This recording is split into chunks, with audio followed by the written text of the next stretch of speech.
Hello and welcome back. I'm Ridcully. This is Ridcully's book review. I believe this is book 4. This is The Hot Gate, one of Johnny Ringo's, one of the books the least liked books, for me anyway, of Johnny Ringo.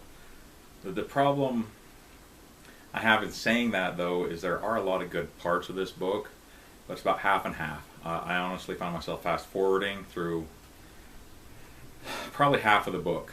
Um, he he brings a lot of interplay, and a lot of the plot is the problems in dealing with Latin American.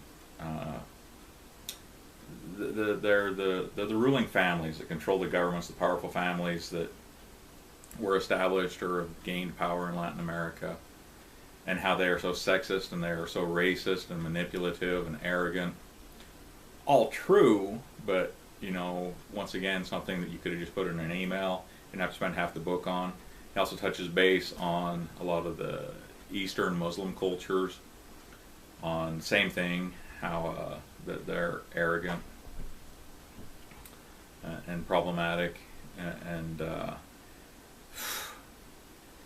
he could have touched on it and brought it up and done it, and probably a tenth would have been fine. But like I say, I found myself fast forwarding through all of these parts because they just became so repetitive, and they were there to install frustration and anger and to make the point, which they did. But after you've made the point over and over and over and over again, you stop caring and you start hating the book. That's what happened with me. The problem is in saying that it's one of my least favorite books is because there's still a lot of stuff in the book with the war with the Angora and the Thermopylae and the fighting, which is really cool at the same time. The other half of the book, I wish there was a way to just separate the sexism and the racism and the Latin and the Muslim cultures aspects of the politics out of it, because the war parts and the Granatica and everything is really cool. I'll just touch base on a couple of things, like Dana. It brings back the main characters from the second book, and Butch and Dana. And she's transferred over to the Thermopylae because basically the Thermopylae has been set up as a UN force. Troy, it's your American elite of the elite, just the watcher at the gate, the standard supreme that as Americans we all look at and pretty well is military forces. I'm not saying there aren't other amazing military forces out there, but the biggest, the strongest, the most promoted is Troy in the book, and it's tied in with the Americans. Thermopylae is set up as a UN force, so they have the Latin cultures and the Muslim cultures, and it's logical. They're not going to mix. Dana walks in, and she's into these barracks, and it's got all these Latin princelings from Argentina and a couple of the other Latin American countries. I can't remember which countries exactly they were pointing out. And then they instantly just, who's the bitch? Look at the body on this bitch. And she calls them out because they're in the military. You don't talk like that, especially to, in this case, superior officers. And then something that kind of bothered me is, the special forces are running it. He goes on later on and says how the special forces guys that were supposed to be taking care of the therm and all this, there was some good ones. The other ones just gave up because it was such a mess. Or just done all they could to keep everybody from just outright killing each other. And that was the goal. Didn't aspire higher to try and meld it into an actual fighting force. So it creates these things. All of that just needs to be put aside or touched on. It would be fine. Just touch on it and get by it. He does the Rangora to Joe Bokovich. I can't say the name. The Rangora intelligence officers. There are some really funny parts when they're under their intelligence and they're pulling their intelligence off of like our television, and they're just like, why do none of the media sources that we have from this planet say anything that's real. Everything is twisted and manipulated and only a half truth. I don't understand it. How do these people know what's going on? Which was, definitely poke at our media, and once again, very real. That was pretty funny. The Angora, once again, was really cool. Latins, we're just going to ignore them for the rest of this review. Tools were all stolen, once again. A huge problem. I know in Brazil, I'm assuming. Ringo spent time in Panama, and Panama was the other country that a lot of the princelings were from. So I'm sure that he's drawing on his experiences there. Fast forwarded through several parts. The Patons, once again, trying to attack Dana for even being in the sports court. The Patons calling Dana a whore. Granatica, she's over in the Wolf system building stuff, and one of the really cool parts of the story, the interplay that I really liked, is how Granatica went a little nuts. We find out later on that she's not really nuts. Things are coming out of her production that are just a little screwed up. But we find out that none of the things that are coming out of there are lethal. But if you don't fix them, and you ignore them, and you put a bunch of the non-lethal parts together, they could become lethal. And it turns out, we find out later on, that Granatica subconsciously is doing it on purpose, because she wants to force all the military people and the humans to pay attention and to care. That they can't just receive the stuff and ignore it and not care. They've got to receive the stuff, look at it, pay attention. She's kind of calling, she's an AI, and she's calling out for attention is probably part of it. But it was a really cool interplay in the sense that you find out that she's also trying to help the humans by purposely putting little tiny defects in a lot of the things that she's producing, trying to force them into caring, into progressing, into thinking for themselves, and to raise them up as a society and as a military force. Excellent interplay, excellent story plot line. You don't really figure it out till later on. I love that part. We're just gonna more Latin stuff. And there was a cool part where Tyler steps in when one of the Patons Marines, one of the Taliban Marines, was killed in her shuttle, and the government, I believe, of Pakistan or Afghanistan, I don't know, is wanting Dana, her career to be destroyed. Tyler steps in and he says, look, back off. If you don't, I'm going to have your wives and daughters raped. I'm going to have you killed. You're going to be buried in pig shit. And everybody just freaks out because this is so politically incorrect. And while those actions in themselves are kind of horrible, it was, that's Ringo. He's not politically correct. But it was cool in the sense of the idea that he brought out, stop telling me that I have to accept your culture. You want me to play on the rules of your culture? Fine. I'll play by the rules of your culture. And it's an extreme example, but that part was cool when Tyler steps in to protect Dana against this one sections. And the other cool part was he's just like, look, I don't know what particular tribe you are in. These are the things I'm going to do. But I happen to be friends with several of the tribes over there they'll be the ones doing it. It won't be me. They send me presents and cards every year, and I go and visit them, and just whatever, you're not speaking for everybody when you're trying to attack Dana, and I'm going to step in using your rules and defend her. That part was really cool. Granatica. Argus. Argus is now Tyler's personal assistant, which is kind of cool, and Argus went nuts trying to control the Sapple, and was too much for the level of the AI, and he became a bit crazy.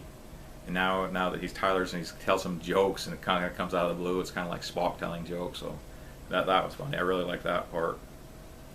Nazgul Gorku's betrayal. They kept that a secret. They kind of kept him as a hero. I thought that was some sly and some good story writing. You know, he betrayed the human race, but at the same time, he's also the only reason that the humans have Granatica and the ability at all to still be fighting. So they kept him as a hero and kept his betrayal quiet.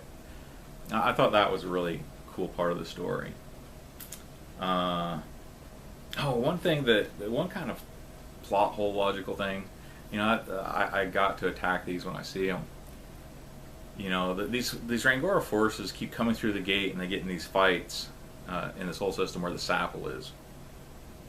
And they establish that if we don't have fuel to run all of our ships, to run Troy, to run Thermopylae, it doesn't matter. We're dead. You know, we can't move around. We can't fight at all. And everything is based on one mining structure for helium-3 in the Wolf system. And that's where Granatica is, and they're kind of defending it.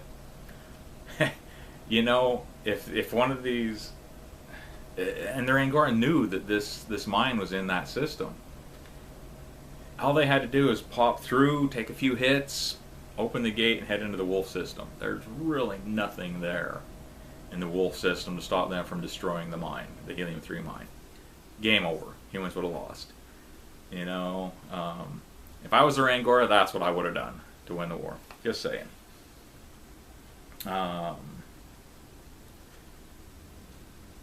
Boeing interplay, I don't even remember what that was. That they were talking about when in the military, when you move on, you'll have somebody give you a review. And the joke is fine, I'm going to give him the review that says, "This man works well when under constant supervision and cornered like a rat in a trap."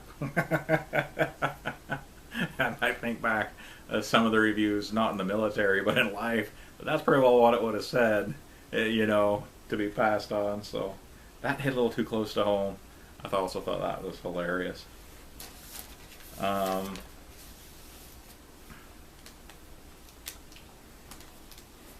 Just going to skip the interplay with the Latins.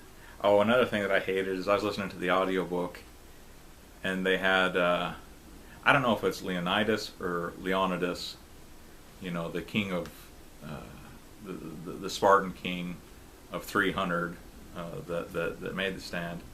They bring that AI on, and it's a female voice in the books. And I'm just like, Leonidas wasn't a female, so that bugged me, but that's the audiobooks version. If you're reading it, put the right voice on. You use the voice from the movie 300. Butch is back in. Butch is an awesome character. He's out there with his beams, and he's trying to cut open a port so they can keep firing and keep fighting in the fights. Well, I'll go back to the fights. The main military aspect of this is the Rangora. Their plan is to pull the Thermopylae through the gate into the next system where they don't have the Sapple, and so they do a lot of political fighting, and they ask for a negotiation, and they have the squids, I can't remember off the top of my hand, come and attack in the middle, and then they come through, and so they're basically trying to draw Thermopylae through the gate where it doesn't have Sapple, where it's on its own. And the plan works, and it's really awesome. They get through, and they instantly, the Rangora come through and attack. And during this fight, there's a pause in the fighting, and Dana just does a brilliant interplay with one of the Rangora captains about writing an SOP, and the cleverness and trash talking and the smackdown with her against the Rangora captain. Excellent, well done. It really sets her up as a very cool, amazing character. The Thermopylae gets this Orion drive knocked off.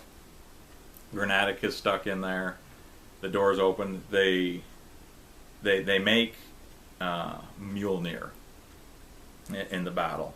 You know, they have a Constitution class ship that's not done, so they just crumple the whole ship into a big hammerhead with the engines on it.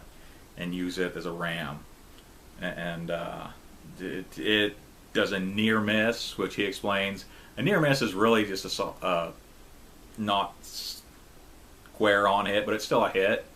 And when you're talking at the speeds and the masses, it rips the ships apart. It's really cool. Granatica makes a smaller one for later on in the fight.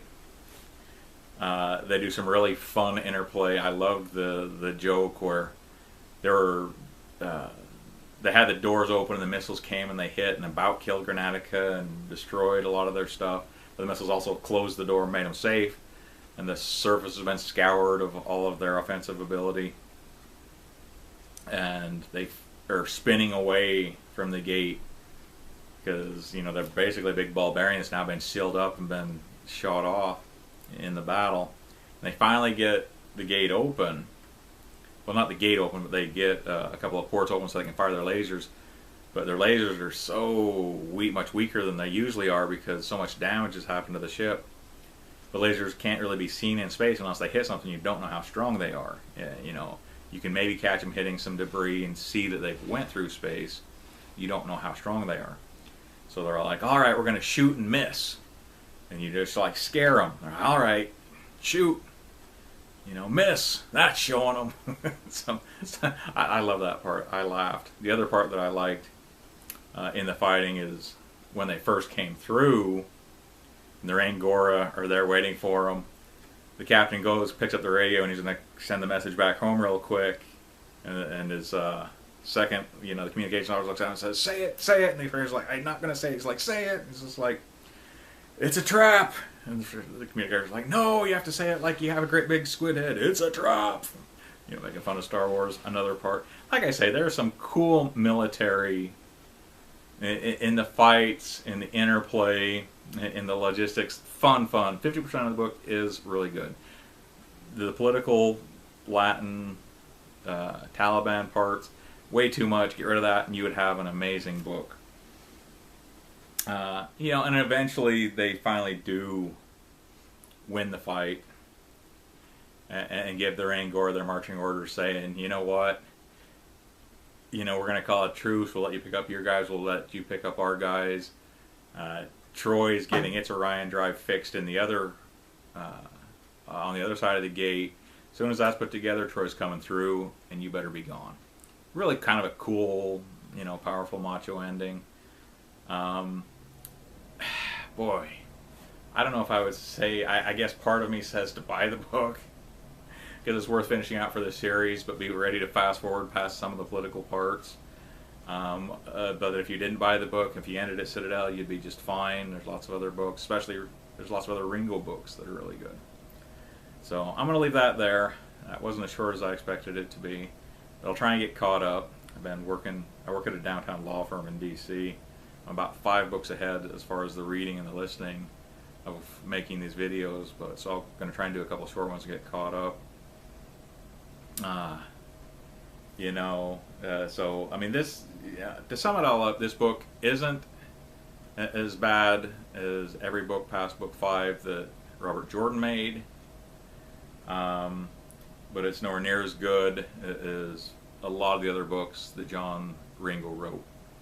So take it, leave it, buy it, don't buy it, 50-50. Have a good one, thanks.